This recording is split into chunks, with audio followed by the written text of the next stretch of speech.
প্রিয় ছাত্র বন্ধুরা, তোমাদের সকলকে বায়োলজি ক্লাসে স্বাগত জানিয়ে ক্লাস 11-এর প্রাণী জগতের শ্রেণীবিন্যাসের বিষয়বস্তু আলোচনা করছি।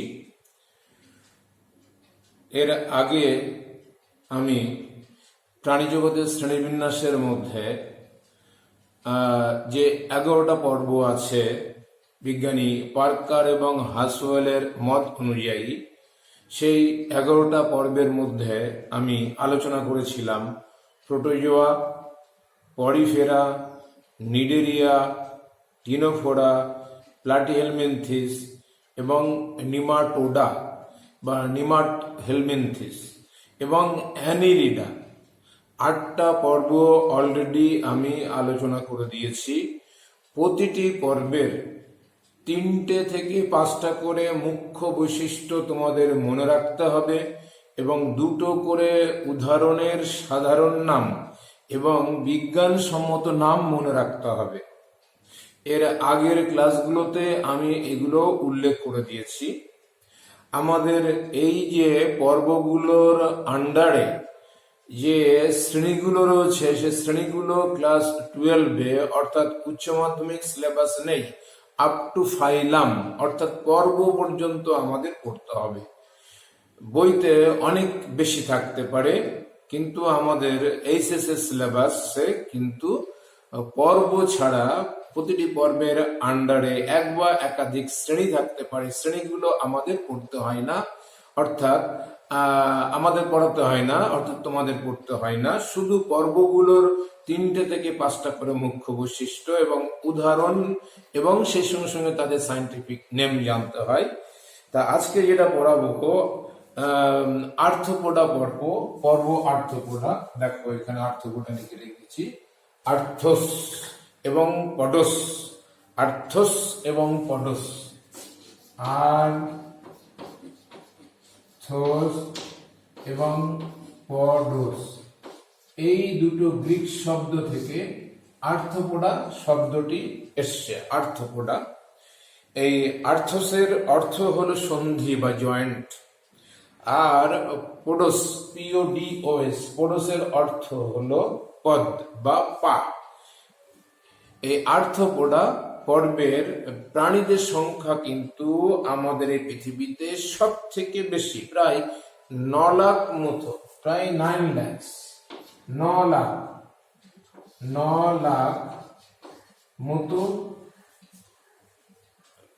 এই সন্ধিপদী পর্বের প্রাণী কিন্তু আমাদের পৃথিবীতে আছে। সব থেকে বেশি সংখ্যক প্রজাতির জীব কিন্তু আর্থ্রোপোডাতে দেখতে পাওয়া যায়। এটা একটু মনে রাখার চেষ্টা করবে। নেক্সট চলে যাব এই আর্থ্রোপোডার উল্লেখযোগ্য কিছু বৈশিষ্ট্য তোমাদের জানতে হবে। সাম স্যালিয়েন্ট ফিচার্স অফ ফাইলাম আর্থ্রোপোডা। এদের উল্লেখযোগ্য বৈশিষ্ট্য হচ্ছে দেহ আবরণ। এদের দেহ আবরণ কাইটিন নির্মিত বা কৃত্তিকা আবরণ দিয়ে তৈরি। তোমরা যদি চিংড়ি এবং কাঁকড়া দেখো বা আরশোলার দেখো, তাহলে এদের দিকে বাইরে একটু আবরণ আছে, বহিকঙ্গাল, এক্সোস্কেলিটন, এটা কিন্তু কাইটিন নির্মিত হয়ে থাকে। এদের বহিকঙ্কাল কাইটিন নির্মিত, এটা দেহ আবরণ দিয়ে একটা বৈশিষ্ট্য হতে পারে। সন্ধিল উপাঙ্গ থাকবে, জয়েন্টেড লিম্বস থাকবে। জয়েন্টেড লিম্বস অর্থাৎ এদের যে উপাঙ্গগুলো সেগুলোতে পাট অংশ বা খণ্ড খণ্ড অংশ থাকবে এবং তারা সংযুক্ত অবস্থায় অবস্থান করবে। তোমরা যদি চিংড়ি মাছের, মানে চিংড়ি মাছ ঠিক বলবো না, চিংড়ির যে দাঁড়া, সেই দাঁড়াতে দেখবে 3-4টে পার্ট রয়েছে এবং সেগুলো গিট যুক্ত বা গার্ড যুক্ত, জয়েন্টেড লিম্বস থাকবে। এখান থেকে কিন্তু সন্ধিল উপাঙ্গ থাকবে, অর্থাৎ জয়েন্টেড লিম্বস থাকবে, সেখান থেকে সন্ধিপদী কথাটা আনা হয়েছে। এছাড়াও কিন্তু এদের আরেকটা উল্লেখযোগ্য বৈশিষ্ট্য রেচন অঙ্গ দিয়ে হবে। রেচন অঙ্গ, এদের মধ্যে রেচন অঙ্গ ম্যালপিজিয়া নালিকা হতে পারে, অথবা সবুজ গ্রন্থি হতে পারে, অথবা কক্সাল গ্রন্থি হতে পারে। যেমন পতঙ্গ জাতীয় যে সমস্ত প্রাণীগুলো রয়েছে আর্থ্রোপোডার মধ্যে, তাদের রেচনাঙ্গ হচ্ছে ম্যালপিজিয়ান নালিকা। পৌষ্টিক নালীর মধ্য এবং পশ্চাৎ পৌষ্টিক নালীর ঠিক সংযোগ স্থলে এরা অবস্থান করে, ম্যালপিজিয়ান নালিকা বা ম্যালপিজিয়ান টিউবিউলস। আবার চিংড়ি, তাদের রেচনাঙ্গের নাম হচ্ছে সবুজ গ্রন্থি বা গ্রিন গ্ল্যান্ড, সবুজ গ্রন্থি বা গ্রিন গ্ল্যান্ড। আবার মাকড়সা এবং কাঁকড়া বিছে, এদের রেচনাঙ্গের নাম হচ্ছে কক্সাল গ্রন্থি, কক্সাল গ্রন্থি। রেচনাঙ্গ দিয়ে একটা পয়েন্টস হতে পারে। আচ্ছা, এদের রেচনাঙ্গ দিয়ে একটা হলো, বহিকঙ্কাল দিয়ে একটা হলো, লিম্স দিয়ে একটা হলো, রক্ত সংবহন দিয়ে একটা পয়েন্টস হতে পারে। খুব উল্লেখযোগ্য, এদের মুক্ত রক্ত সংবহন তন্ত্র দেখতে পাওয়া যায়। এদের দেহে সিলোম থাকবে এবং সেই সিলোম রক্তপূর্ণ হয়, এটা হিমোসিল বলা হয়, হিমোসিল বলা হয়। এই রক্ত সর্বদা রক্তবাহের মধ্য দিয়ে প্রবাহিত না হয়ে যদি দেহগহ্বরে উন্মুক্ত হয়, তাহলে সেই সংবহনকে বলা হয় মুক্ত সংবহন, ওপেন সার্কুলেশন। ওপেন সার্কুলেশন এদের দেখা যাবে এবং এদের রক্তপূর্ণ দেহগহ্বরকে হিমোসিল বলা হয়, হিমোসিল বলা হয়। এই রক্ত সংবহন তন্ত্র দিয়ে একটা পয়েন্টস হবে এদের মধ্যে, শুধু রক্ত দিয়ে একটা পয়েন্টস হবে। এদের রক্ত শ্বাসকণাযুক্ত অথবা শ্বাসকণাবিহীন দু রকমেরই হতে পারে। যেমন পতঙ্গ যারা হবে, ইনসেক্ট, তাদের ক্ষেত্রে কিন্তু যে রক্ত থাকবে সেখানে হিমোগ্লোবিন বা হিমোসায়ানিন এই জাতীয় কোনো রেসপিরেটরি পিগমেন্ট অর্থাৎ শ্বাসরঙ্গ বা শ্বাসকণা থাকবে না। কিন্তু চিংড়ি, কাঁকড়া, এদের ক্ষেত্রে কিন্তু হিমোসায়ানিন নামক তাম্র ঘটিত রঞ্জক পদার্থ থাকে বা শ্বাসকণা থাকে। সেজন্য পতঙ্গদের রক্তকে আমরা হিমোলিম্ফ বলে থাকি। এরা O2 এবং CO2 পরিবহনে অক্ষম। কিন্তু চিংড়ি, কাঁকড়ায় এদের রক্তে কিন্তু হিমোসায়ানিন নামক রঞ্জক পদার্থ থাকে, তাম্র ঘটিত হালকা নীল বর্ণের হয়ে থাকে। তাছাড়াও এদের চোখ, চোখ দিয়ে একটা পয়েন্টস হতে পারে, আই বা চক্ষু, পুঞ্জাক্ষী অথবা সরলাক্ষী হতে পারে, পুঞ্জাক্ষী বা সরলাক্ষী এদের হতে পারে। যেমন পতঙ্গ জাতীয় প্রাণীদের ক্ষেত্রে পুঞ্জাক্ষী দেখতে পাওয়া যায়, মাকড়সা জাতীয় প্রাণীতে সরলাক্ষী দেখা যায়। এরা কিন্তু মানে দর্শন ইন্দ্রিয় হিসাবে কাজ করে, দর্শন ইন্দ্রিয় হিসাবে কাজ করে। তা আবার শ্বাস অঙ্গ দিয়েও একটা পয়েন্টস হতে পারে। এদের বেশিরভাগ প্রাণীদের শ্বাস অঙ্গ ট্রাকিয়া বা শ্বাস নালী, যেমন পতঙ্গ বা ইনসেক্ট যারা। আবার রাজকাকড়া, যেটা নাম শুনেছ, ওটা একটা লিভিং ফসিল, এদের বুক গিল বা বই ফুলকা দেখতে পাওয়া যায়। আবার মাকড়সা এবং কাঁকড়া বিছে, এদের ক্ষেত্রে শ্বাস অঙ্গ হিসাবে কিন্তু বুক লাং বা বুক ফুসফুস, বই ফুসফুস বা পুস্তক ফুসফুস দেখা যায়। রেচন অঙ্গ হিসাবে, শ্বাস অঙ্গ হিসাবে বুক গিল, কথাটা একটু মাথায় রাখবে, বুক গিল বা বই ফুলকা, সেটা কিন্তু রাজকাকড়াতে দেখতে পাওয়া যায়। চলে আসি, এই যে কতগুলো বৈশিষ্ট্য আমি বললাম মাথায় রেখে দেবে। ছবি ঠিক আমাদের এই চ্যাপ্টারে ছবি কোনো প্রয়োজন হয় না, কিন্তু যদি তোমরা ছবি দেখে দেখে পড়ো তাহলে তোমাদের মনে পড়ে যাবে। উদাহরণ হিসাবে মাছি হতে পারে, আমাদের যে বাড়িতে যে মাছিগুলো থাকে বেশিরভাগ ক্ষেত্রে মুস্কা ডোমেস্টিকা মাছির বিজ্ঞানসম্মত নাম। মৌমাছি হতে পারে এপিস ইন্ডিকা, রেশম মথ হতে পারে বম্বিক্স মরি। তিনটে প্রজাতির যে মশা রয়েছে, কিউলেক্স মশা, অ্যানোফিলিস মশা, এডিস মশা, এরা হতে পারে। বাড়িতে নিয়মিত দেখতে পাচ্ছ আরশোরা, পেরিপ্লানেটা আমেরিকানা, এটা হতে পারে। চিংড়ি, গলদা চিংড়ি হোক বা বাগদা চিংড়ি হোক, তারাও এর উদাহরণ হতে পারে। কাঁকড়া হতে পারে। মানে বিভিন্ন রকমের সন্ধিপদী প্রাণী আমাদের এই পৃথিবীতে রয়েছে।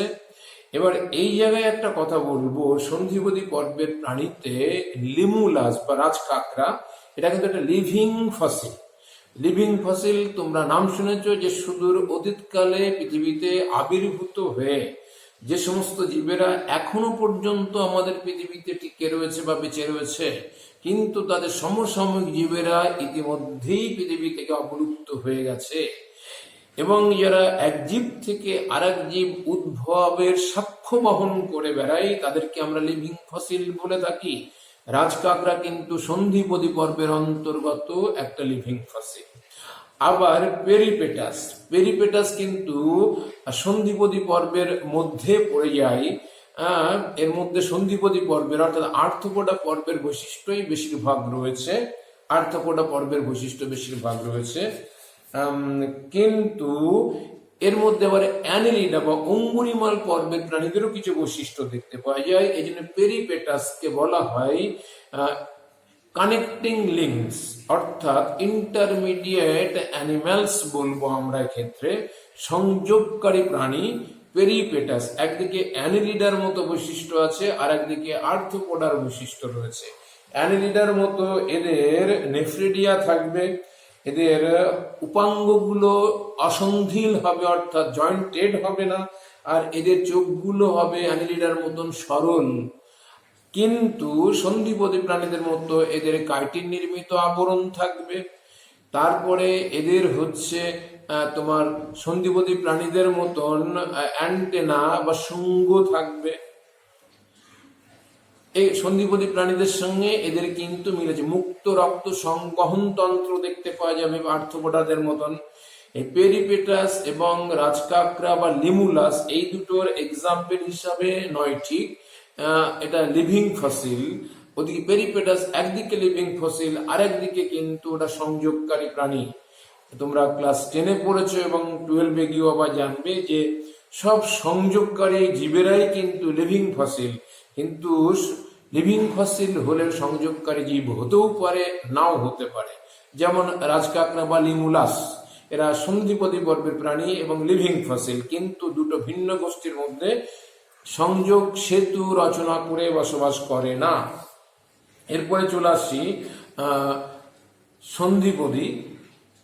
তারপরে চলে আসবো পরের পর্বটা, দেখো মোলাস্কা। মোলাস্কা, মোলাস্কা কম্বোজ বলা হয়, কম্বোজ। মোলাস্কা মানে তোমরা খুব সহজেই নাম শুনতে শামুক এবং ঝিনুক। শামুক, ঝিনুক, অক্টোপাস, সিপিয়া, ললিগো।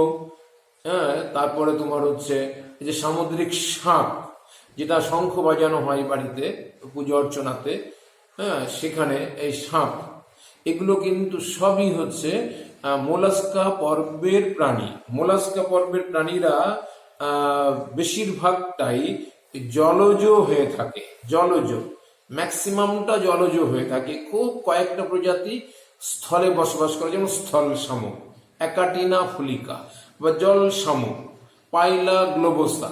ঝিনুক জলে বসবাস করে, ঝিনুক জলে বসবাস করে। আবার তোমরা অক্টোপাস নাম শুনেছ, সিপিয়া নাম শুনেছ। অক্টোপাস মানে ডেভিল ফিশ, সিপিয়া মানে কাটল ফিশ। এগুলো কিন্তু সবই জলেই বসবাস করে, কেউ কেউ সামুদ্রিক, কেউ কেউ আবার মিষ্টি জলে বসবাস করে। তা এই মোলাস্কা পর্বের প্রাণীদের উল্লেখযোগ্য বৈশিষ্ট্য তোমাদের মাথায় রাখতে হবে।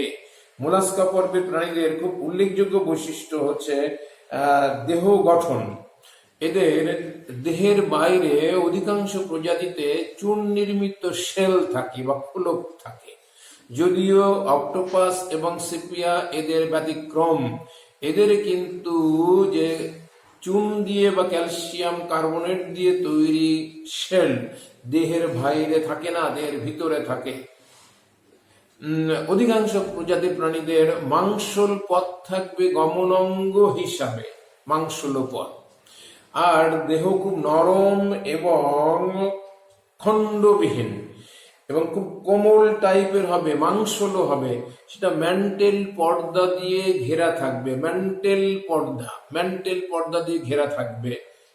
এই ম্যান্টেল পর্দা থেকে ক্যালসিয়াম কার্বনেট জাতীয় রস খরিত হয়, সেটা খরিত হয়ে ওই দেহের খোলক বা শেল তৈরি করে, যেটা খোলক বলা হয়। তারপরে এই পর্বে প্রাণীদের রেচনাঙ্গ এক বিশেষ ধরনের অঙ্গ দিয়ে হয়ে থাকে, অনেকটা কিডনির মতনই। এটাকে বলে বোজানাস অঙ্গ। বোজানাস অঙ্গ এদের রেচনাঙ্গ হিসাবে কাজ করে। এটা কিডনি, এটা ওয়ান টাইপ অফ কিডনি, খুব সরল প্রকৃতির হয়ে থাকে। তাছাড়াও এদের জীবনে এক বিশেষ ধরনের লার্ভা দেখা যায়, ভেলিজার লার্ভা বলা হয়। ভেলিজার লার্ভা, ভেলিজার লার্ভা। এদের পৌষ্টিকতন্ত্র সম্পূর্ণ এবং পৌষ্টিক নালীগুলো একটা কমপ্লিট, কিন্তু ইউ আকৃতি বিশিষ্ট। পৌষ্টিক নালীটা ইউ আকৃতি বিশিষ্ট, ইউ আকৃতি বিশিষ্ট। পৌষ্টিক নালীটা ইউ আকৃতি বিশিষ্ট এবং এদের মুখগহ্বরে, এদের কোন কোন প্রজাতিতে মুখগহ্বরে খাদ্যবস্তুকে চূর্ণ বিচূর্ণ করার জন্য এক বিশেষ ধরনের অঙ্গ থাকে, যেগুলোকে র্যাডুলা বলা হয়। র্যাডুলা, র্যাডুলা বলা হয়। এদের রক্ত সংবহনতন্ত্র বেশিরভাগটাই মুক্ত প্রকৃতির হয়ে থাকে, তবে এদের যে রক্ত, সেখানে তাম্রঘটিত রঞ্জক পদার্থ হিমোসানিন থাকে। হিমোসানিন হালকা নির্বর্ণের হয়ে থাকে এদের রক্ত, অথবা বর্ণহীন হয়ে থাকে। তা এই মোলাস্কা পর্বের প্রাণীদের উল্লেখযোগ্য বৈশিষ্ট্য, এক্সাম্পল হিসেবে জল শামুক পাইলা গ্লোবোসা, স্থল শামুক অ্যাকাটিনা ফুলিকা। এছাড়াও হচ্ছে অক্টোপাস। অক্টোপাসের অনেকগুলো প্রজাতি আছে। অক্টোপাস ভালগিরিস রয়েছে। আবার তোমরা ক্যাটল ফিশ নাম শুনেছো, cattle fish, sepia officinalis, sepia officinalis. এছাড়া ঝিনুক নাম শুনেছ, ইউনিও মার্জিনালিস, ইউনিও মার্জিনালিস। এই আপেল শামুক, স্থল শামুক, ঝিনুক, এমনকি অক্টোপাস, সিপিয়া, এগুলো মনে রাখতে পারো। মুক্ত ঝিনুক পিংটাডা, পিংটাডা ভুলগ্যারিস বা ভালগ্যারিস। এই পর্বের দুটো প্রাণীদের সাধারণ নাম এবং তাদের বিজ্ঞানসম্মত নাম মনে রাখবে। আমি এখানে ঝিনুক দেখিয়েছি, ইউনিও মার্জিনালিস, ইউনিও মার্জিনালিস, ইউনিও মার্জিনালিস। এরপরে চলে যাব পর্ব একাইনোডার্মাটা, কণ্টকতকি প্রাণী। কণ্টকতকি প্রাণী খুব আইডিয়াল উদাহরণ তারামাছ বা স্টারফিশ নাম শুনেছ। সমুদ্র শসা, সমুদ্র শসাও কিন্তু এই একাইনোডার্মাটা পর্বের প্রাণী। কেক আর্চিন একটা প্রাণী আছে, এই পর্বের অন্তর্গত। অ্যান্টিডন বলে একটা প্রাণী আছে, এই পর্বের অন্তর্গত প্রাণী। একাইনোডার্মাটা প্রাণীদের উল্লেখযোগ্য বৈশিষ্ট্য মাথায় রাখতে হবে। একাইনোডার্মাটা প্রাণীদের দেখো বাংলায় নাম দেওয়া হচ্ছে কণ্টকতকি প্রাণী, কণ্টকত্বক। এদের দেহত্বক সূক্ষ্ম সূক্ষ্ম চূর্ণ নির্মিত কাঁটাযুক্ত হয়ে থাকে, সূক্ষ্ম সূক্ষ্ম চূর্ণ নির্মিত কাঁটাযুক্ত হয়ে থাকে এবং এরা 3 স্তর যুক্ত, অর্থাৎ একটোডার্ম, এন্ডোডার্ম এবং মেসোডার্ম থাকবে। দেহত্বক একটু আগেই বলেছি সূক্ষ্ম সূক্ষ্ম চূর্ণ নির্মিত কাঁটাযুক্ত। এর গায়ে কিন্তু সূক্ষ্ম সূক্ষ্ম চূর্ণ নির্মিত কাঁটা থাকবে, সূক্ষ্ম সূক্ষ্ম চূর্ণ নির্মিত কাঁটা থাকবে। সেজন্য কণ্টকতকি প্রাণী, কণ্টকতকি প্রাণী এই কারণে নাম দেওয়া হয়েছে, সূক্ষ্ম সূক্ষ্ম কাঁটা থাকে। বই ছবিও আছে দেখবে, স্পাইন বা কাঁটা। এবং 2 নম্বর উল্লেখযোগ্য বৈশিষ্ট্য, এদের দেহের দুটো তল দেখা যাবে, ওরাল এবং অ্যাবোরাল তল। ওরাল তলে এদের মুখছিদ্র থাকবে, অ্যাবোরাল তলে কিন্তু এদের পায়ুছিদ্র অবস্থান করে। আর দেহে 5টা বাহুর মতো অংশ থাকে, দেখো ছবিতে 5টা বাহুর মতো অংশ থাকে এবং এই 5টা বাহুর মতো অংশের মাঝ বরাবর অংশে খাঁজ দেখা যায়, অ্যাম্বুলাক্রাল খাঁজ বা অ্যাম্বুলাক্রাল গ্রুফ। আর একেবারে 5টি বাহুর মাঝখানে একটা কেন্দ্রীয় সেন্ট্রাল ডিস্ক থাকে, সেন্ট্রাল ডিস্ক থাকে, central disc, presence of central disc. আর 5টা আর্ম থাকবে, আর্মের মতো অংশ সমদূরত্বে অবস্থান করবে। এদের ওয়াটার ভাস্কুলার সিস্টেম দেখা যাবে, জল সংবহন তন্ত্র দেখা যাবে। আর এদের শ্বসন ক্রিয়াটা আম, ত্বকে অবস্থিত ফুলকা বা প্যাপুলি দিয়ে হয়ে থাকে, প্যাপুলি দিয়ে হয়ে থাকে। গমন অঙ্গের নাম টিউবফিট বা নালীপথ, টিউবফিট বা নালীপথ। তাহলে এই একাইনোডার্মাটা পর্বের উল্লেখযোগ্য বৈশিষ্ট্যগুলো কিন্তু তোমাদের মাথায় রাখতে হবে। অনেক এক্সাম্পল হয়, তার মধ্যে তারা মাছ, অ্যাস্টেরিয়াস রুবেন্স তারা মাছ। সমুদ্র শসা এর মধ্যে এক্সাম্পল হয় কুকুমারিয়া ফ্রন্ডোসা। তারপরে তোমরা সি আর্চিন বলে একটা প্রাণীর নাম শুনলেও শুনতে পারো, সি আর্চিন। একাইনাস স্কুলেন্টাস, একাইনাস এসকুলেন্টাস, এটা হচ্ছে সি আর্চিন। হলোথ্রিয়া বলে একটা প্রাণী আছে, শ্বাস বৃক্ষ দেখা যায় এদের, শ্বাস বৃক্ষ। এদের শ্বসন অঙ্গটা অনেকটা কদম ফুলের মতো দেখতে হয়, হলোথ্রিয়া। নোবিলিস, হলোথুরিয়া নোবিলিস। ক্লাস 9-এ শ্বসনতন্ত্রের মধ্যে একটা প্রশ্ন পাওয়া যায়, শ্বাস বৃক্ষ কোন প্রাণীতে দেখা যায়। এই একাইনোডার্মাটা পর্বের অন্তর্গত হলোথুরিয়া গণভুক্ত যে সমস্ত প্রাণীগুলো রয়েছে, যেমন হলোথুরিয়া নোবিলিস এদের দেহে দেখা যায়। আবার মাগুর মাছেও কিন্তু অতিরিক্ত শ্বাসঙ্গ দেখা যায়, সেটা অনেকটা শাখা প্রশাখা যুক্ত কদম ফুলের মতো, ওটাও কিন্তু শ্বাস বৃক্ষ। এই শ্বাস বৃক্ষ বা রেসপিরেটরি ট্রি, এই হলোথ্রিয়া গণভুক্ত যে সমস্ত প্রাণীগুলো রয়েছে তাদের কিন্তু শ্বাস অঙ্গটা শ্বাস বৃক্ষ বা রেসপিরেটরি ট্রি। এই পর্বের অন্তর্গত প্রাণীদের দুটোর সাধারণ নাম এবং বিজ্ঞানসম্মত নাম মনে রাখবে। আজকের ক্লাসে আমি তোমাদের 3টে পর্ব পড়ালাম। মোলাস্কা, তার আগেরটা হচ্ছে আর্থ্রোপোডা এবং পরেরটা হচ্ছে একাইনোডার্মাটা। অর্থাৎ প্রাণী জগতে মোট পার্কার এবং হাঁসওয়েলের মত অনুযায়ী টোটাল 11টা পর্ব আছে। 11টা পর্বের মধ্যে দেখো, protozoa, Porifera, Cnidaria, ctenophora, Platyhelminthes, নিমাটোডা বা নিমাটোহেলমিনথিস, অ্যানেলিডা, আর্থ্রোপোডা, মোলাস্কা, একাইনোডার্মাটা, এই 10টা পর্ব কিন্তু আমি তোমাদের এখানে পড়ালাম। 10টা পর্ব, এই 10টাকে কিন্তু আমরা অকর্ডাটা পর্ব বলে থাকি, নন কর্ডাটা বলে থাকি, নন কর্ডাটা বলে থাকি according to Parker and Haswell opinion. Parker and Haswell classification অনুযায়ী আমরা অকর্ডাটা বলতে বোঝাবো প্রোটোজোয়া থেকে শুরু করে একেবারে কাইনোডার্মাটা পর্যন্ত। এর পরের দিন আমি কর্ডাটা পর্বের ক্লাসিফিকেশন এবং তাদের বৈশিষ্ট্যগুলো পড়াবো। এখানে কিন্তু আমি বারবার একই কথা বলছি, পার্কার এবং হাঁসওয়েলের ক্লাসিফিকেশনটাই কিন্তু আমি করাচ্ছি, বিজ্ঞানী কোলবার্টের ক্লাসিফিকেশন করাচ্ছি না, হুইটেকারের ক্লাসিফিকেশন করাচ্ছি না। কোনো অসুবিধা কিছু নেই, কারণ পরীক্ষায় আমাদের কে কি ক্লাসিফিকেশন করেছিলেন সে তার উপর ভিত্তি করে আসে না। পরীক্ষায় প্রশ্ন আসে কেমন ভাবে, হয়তো দিল অ্যানেলিডা পর্বের 3টি উল্লেখযোগ্য বৈশিষ্ট্য লেখো, অনেক সময় হয়তো দিল অ্যানেলিডা এবং আর্থ্রোপোডার 3টে পার্থক্য লেখো বা 2টো পার্থক্য লেখো, এই ধরনের প্রশ্ন আসে। অথবা এমন একটা প্রশ্ন আসে, নিম্নলিখিত অঙ্গগুলি কোন পর্বের প্রাণীতে দেখা যায়। ধরা যাক অস্টিয়া, কমপ্লেট, নেফ্রিডিয়া, এমন ধরনের প্রশ্ন দিল। সুতরাং তোমাদের এখানে কে ক্লাসিফিকেশন কিভাবে করেছিলেন, তার ভাগগুলো কি ছিল, তা জানলেও তোমার কোনো ক্ষতি নেই, না জানলেও কোনো ক্ষতি নেই। আমি কেন পার্কার এবং হাঁসওয়েল বারবার জোর দিয়ে বলছি, আমি দেখি যে বেশিরভাগ বইতে পার্কার এবং হাঁসওয়েলের ক্লাসিফিকেশন থাকে, সেটাকেই আমি বেশি টার্গেট করেই তোমাদের পড়াচ্ছি। তা যে 10টা পর্ব আমি পড়ালাম তারা সবাই হচ্ছে অকর্ডাটা বা নন কর্ডাটা। এদের মধ্যে প্রোটোজোয়ারা এককোষী আর মেটাজোয়ারা বহুকোষী। মেটাজোয়ার মধ্যে আবার প্যারাজোয়া এবং এন্টারোজোয়া ছিল।